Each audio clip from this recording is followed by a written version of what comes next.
जय हिंद। इस वीडियो में हम समझते हैं प्रश्नावली 3.5 और प्रश्नावली 3.5 में जितने भी क्वेश्चन होंगे हम पार्ट 1, पार्ट 2, पार्ट 3 आप लोगों को अलग अलग करके बिल्कुल ही अच्छी तरीके से और डीपली तरीके से बता देंगे।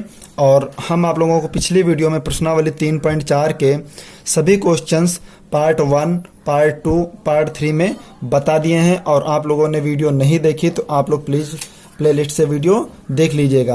और आप लोगों को वीडियो पसंद आया तो प्लीज़ आप लोग एक लाइक कर दीजिएगा वीडियो को, ताकि हमें एक लाइक से बहुत ढेर सारा मोटिवेशन मिलता। और आप लोग यदि क्लास 10th के स्टूडेंट हैं तो आप चैनल को सब्सक्राइब कर लें, क्योंकि हम आप लोगों को प्रत्येक दिन वीडियो प्रोवाइड करवाते हैं गणित और विज्ञान से संबंधित, यानी गणित और विज्ञान में आप लोगों को प्रतिदिन वीडियो प्रोवाइड करवाते रहेंगे।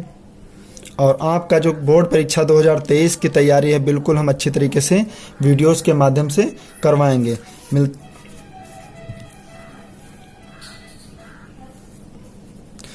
क्वेश्चन नंबर 1 देखते हैं। क्वेश्चन नंबर 1 हमारा क्या कह रहा है, निम्न रैखिक समीकरणों के युग्मों में से किसका एक अद्वितीय हल है। यानी कहा है इतने युग्म दिए हैं, इसमें से अद्वितीय हल है, किसका कोई हल नहीं है, या किसके अपरिमित रूप से अनेक हल हैं, ये हमें बताने हैं। फिर कहा यदि अद्वितीय हल की स्थिति है तो उसे वज्र गुणन विधि से ज्ञात कीजिए। अद्वितीय हल है तो वज्र गुणन विधि से ज्ञात करना है। तो आप लोगों को हम सबसे पहले नियम बताते हैं कि आखिर ये अद्वितीय हल होने, अपरिमित होने के नियम क्या होते हैं। आप लोगों को एक पेज पे लिख के अच्छी तरीके से बता रहे हैं, तो ध्यान से समझिएगा। अद्वितीय हल होने के नियम, तो प्रतिबंध समझते हैं, सभी के प्रतिबंध। तो प्रतिबंध समझने के लिए सबसे पहले इंपॉर्टेंट होता है कि हम उसमें से समीकरण देखें। क्या लिखेंगे, माना समीकरण a1x plus b1y plus c1 बराबर 0 तथा a2x plus b2y plus c2 बराबर 0, यानी दो समीकरण इस तरीके से दिए हों तो उसमें क्या प्रतिबंध लगेंगे, तो उन प्रतिबंधों को आप एक एक डीपली तरीके से समझते रहना। ओके, तो पहला प्रतिबंध है जब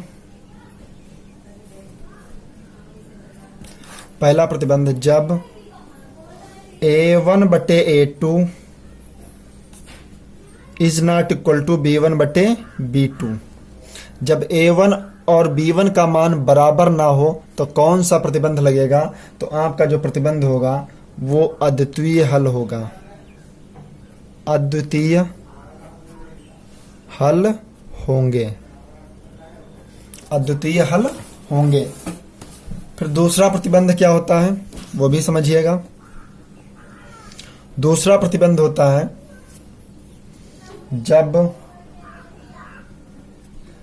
a1 बटे a2 बराबर b1 बटे b2 और बराबर c1 बटे c2, यानी a1 a2 बराबर हो b1 b2 के, बराबर हो किसके, c1 c2 के बराबर हो, तो कौन सा प्रतिबंध लगेगा, तो अपरिमित रूप से अनेक हल होंगे। अपरिमित रूप से अनेक हल होंगे, अनेक हल होंगे, ये आप लोग समझ गए। उसके बाद तीसरा प्रतिबंध देखते हैं। तीसरा प्रतिबंध क्या होता है, तीसरा प्रतिबंध होता है जब a1 बटे a2 बराबर b1 बटे b2 is not equal to c1 बटे c2।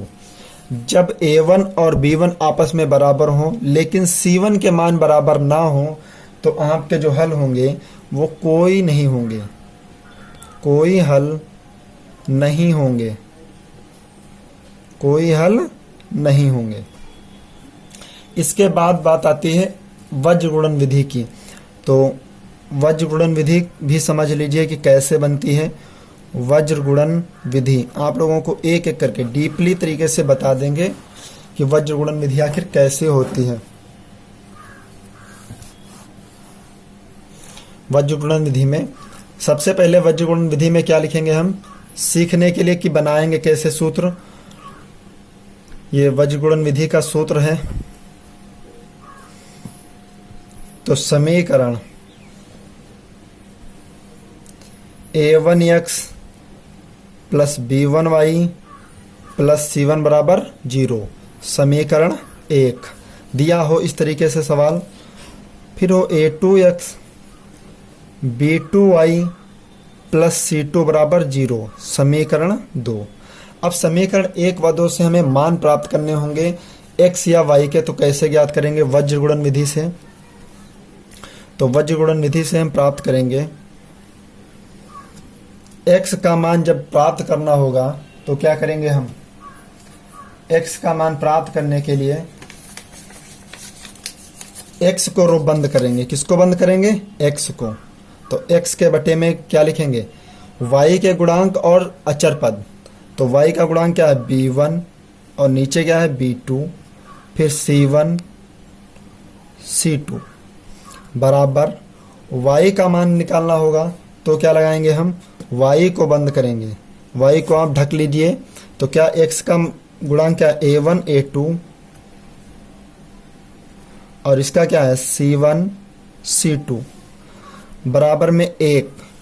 जब 1 क्या होता है, अचर पद होता है। तो अचर पद का जब मान ज्ञात करना होगा तो क्या करेंगे, अचर पद को बंद करेंगे। तो क्या बचेगा, a1 a2 b1 b2। अब इसमें आगे करना है आपको, x बराबर तिर्यक गुणा करेंगे। एक बार करेंगे बाएं पक्ष से, तो दूसरी बार में करेंगे दाएं पक्ष से, तीसरी बार में फिर बाएं पक्ष से। यानी एक जो क्रिया चलनी वो अल्टरनेट चलनी। कैसे चलनी है, अल्टरनेट। तो देखिए b1 की गुणा c1, देखो b1 की गुणा किससे करेंगे, c2 से। तो क्या हो जाएगा b1 c2, फिर b2 से करेंगे तो b2 c1 बराबर y का मान निकालने के लिए क्या करेंगे, c1। तो c1 पहले होगा c1 a2 माइनस का सूत्र है बीच में, माइनस है। तो c2 a1 बराबर 1 में जब मान निकालेंगे तो a1 पहले होगा a1 b2 minus a2 b1। तो ये है आपका वज्र गुणन विधि का बहुत ही प्यारा सूत्र। और इसी से आपको क्या लगाने हैं, 100 सवाल लगाने हैं। तो सवाल हमारा किस तरीके का है ये देखिएगा। आप लोग अपनी कॉपी में अच्छे से नोट कर लीजिएगा और इसे बनाने का तरीका भी आप नोट कर लीजिए, कभी जीवन में नहीं भूलना पड़ेगा। इस तरीके से आप सवाल भी हल करेंगे। तो हम आपको नेक्स्ट पेज पे बताते हैं क्वेश्चन। अब सवाल हमारा कह रहा है निम्न रैखिक समीकरण। तो रैखिक समीकरण दिए हैं आपके x माइनस 3y, समीकरण दिए हैं आपके x माइनस 3y माइनस 3 बराबर 0, 3x माइनस 9y माइनस 2 बराबर 0। अब हमसे कहा है इसमें बताना है कि कौन सा प्रतिबंध कामयाब है, यानी कौन सा प्रतिबंध लग रहा है।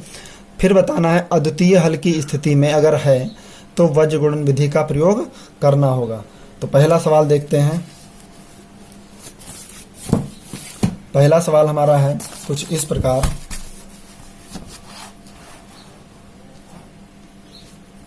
पहला सवाल है प्रश्नावली 3.5। पहला क्वेश्चन है आपका x माइनस 3y माइनस 3 बराबर 0, 3x माइनस 9y माइनस 2 बराबर 0, माइनस 2 बराबर 0। फिर आगे हम इसको हल करेंगे। तो क्या समीकरण 1 समीकरण 2, समीकरण 1 व 2 की तुलना 1 व 2 की तुलना समीकरण a1x plus b1y plus c1 बराबर 0 तथा a2x plus b2y plus c2 बराबर 0 से करने पर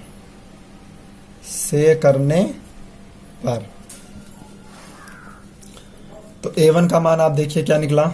a1 का मान 1, x से अकेला तो x का गुणांक 1, तो a1 का मान 1 और a2 का मान कितना 3,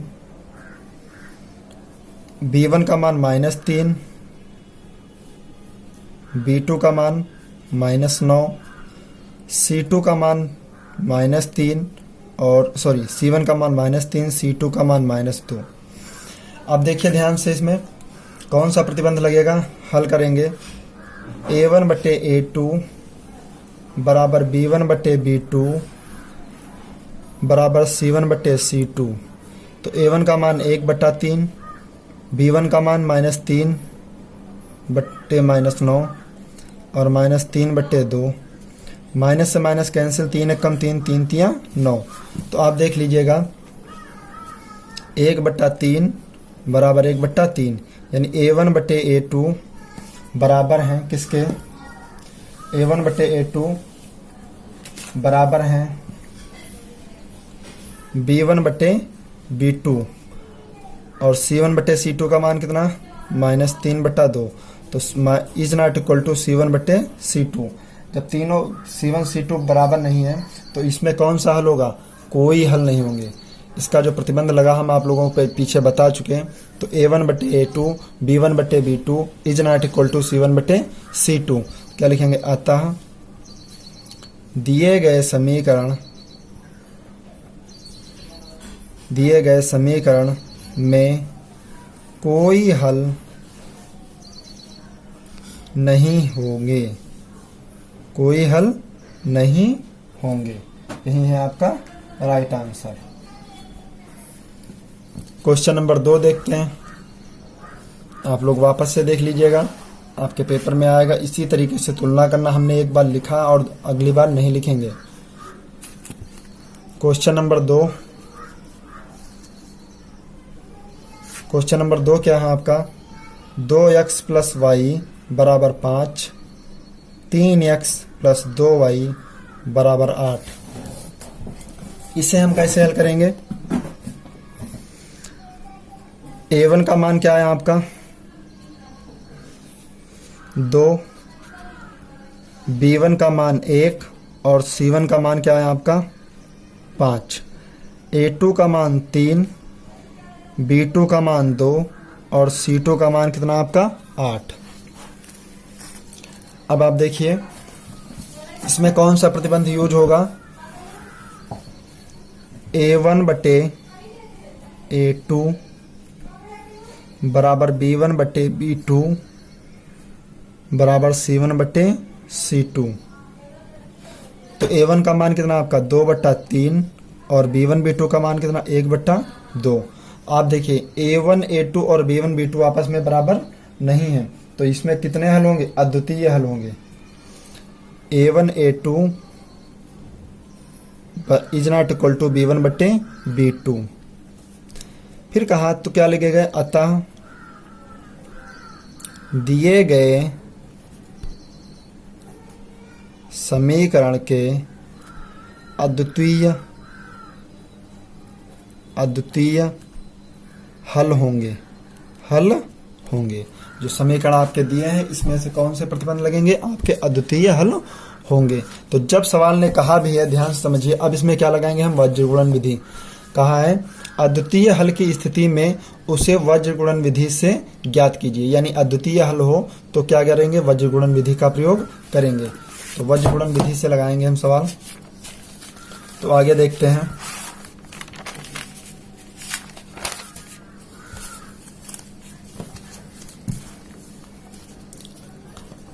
क्वेश्चन हमारा क्या है, दूसरा वाला, 2x प्लस वाई बराबर 5। इसे ठीक करेंगे तो 2x प्लस वाई माइनस 5 बराबर 0, समीकरण 1। फिर दूसरा समीकरण दिया 3x प्लस 2y बराबर 8, तो 3x प्लस 2y माइनस का 8 बराबर 0, समीकरण 2। अब यहाँ से हम क्या करेंगे, a1 a2 का मान ज्ञात करेंगे। तो a1 का मान कितना है 2, b1 का मान 1 और c1 का मान -5, a2 का मान 3, b2 का मान 2 और c2 का मान -8। लगाएंगे वज्र गुणन विधि से। वज्र गुणन विधि से, तो वज्र गुणन विधि हमारी क्या है, इसे हल करेंगे x बटे, सॉरी यहाँ पे थोड़ी सी मिस्टेक हो गई, आप डायरेक्टली लगा सकते हैं। वज्र गुणन विधि कैसे लगाएंगे, x का जब मान ज्ञात करना होगा तो x वाले को बंद कीजिए, y के गुणांक और 1 और 2, फिर क्या है आपका -5 -8 बराबर y, तो y वाले गुणांक बंद कर लेंगे, यानी y के गुणांक नहीं लिखेंगे, x के गुणांक 2 और 3,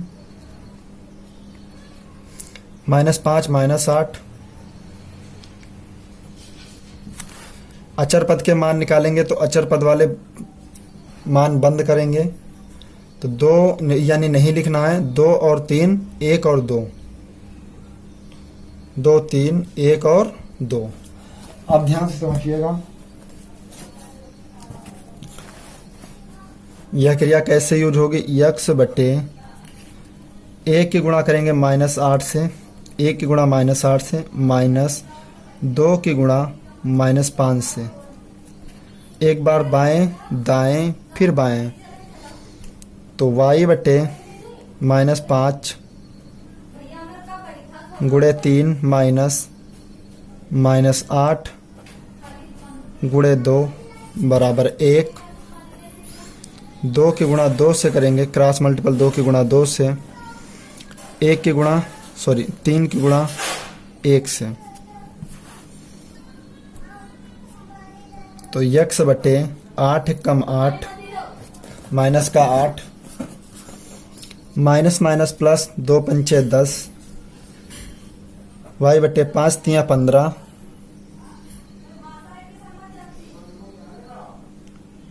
माइनस माइनस प्लस 8 दूनी 16 बराबर 1, 2 दूनी 4, 3 एकम 3, तो x बटे 10 से 8 कम हो जाए, कितना बचेगा 2, y बटे 16 से 15 कम हुआ 1 और 1 बटे 4 से 3 कम हुआ 1। अब x की कंपेयर करेंगे अचर पद से, तो x बटे 2 बराबर 1 बटा 1, तो x का मान क्या होगा 2 एकम 2,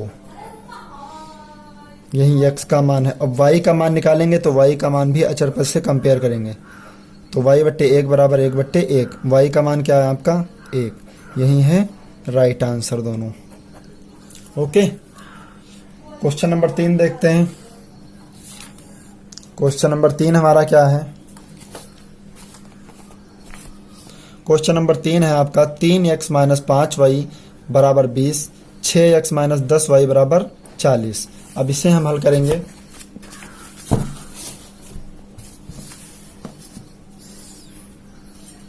question number 3, 3x minus 5y बराबर 20, 6x माइनस 10y बराबर 40। अब यहाँ से हम a1 a2 का मान डायरेक्टली ज्ञात कर सकते हैं। आप लोग ध्यान से समझिएगा, थोड़ा वीडियो लंबा ना हो इसलिए हम थोड़ा शॉर्ट में लगा रहे हैं।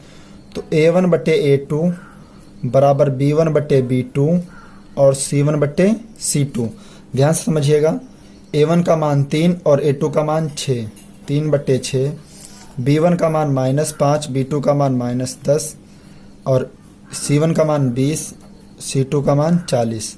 20 से कम 20, 20 दूना 40, 5 कम 5, 5 दूनी 10, माइनस से माइनस कैंसिल, 3 कम 3, 3 दूनी 6, तो 1 बट्टे 2 बराबर 1 बट्टे 2 बराबर 1 बट्टा 2। अब क्या है इसमें, तीनों मान जब बराबर हैं, यानी a1 a2 और b1 b2 सभी बराबर हैं, a1 बट्टे a2 b1 बट्टे b2 बराबर c1 बट्टे c2, तब कितने हल होंगे, अपरिमित रूप से अनेक हल होंगे। कितने हल होंगे, अपरिमित रूप से अनेक हल होंगे, अनेक हल होंगे।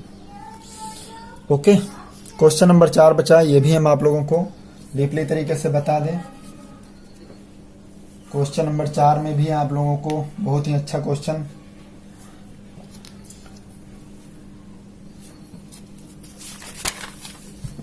Question number 4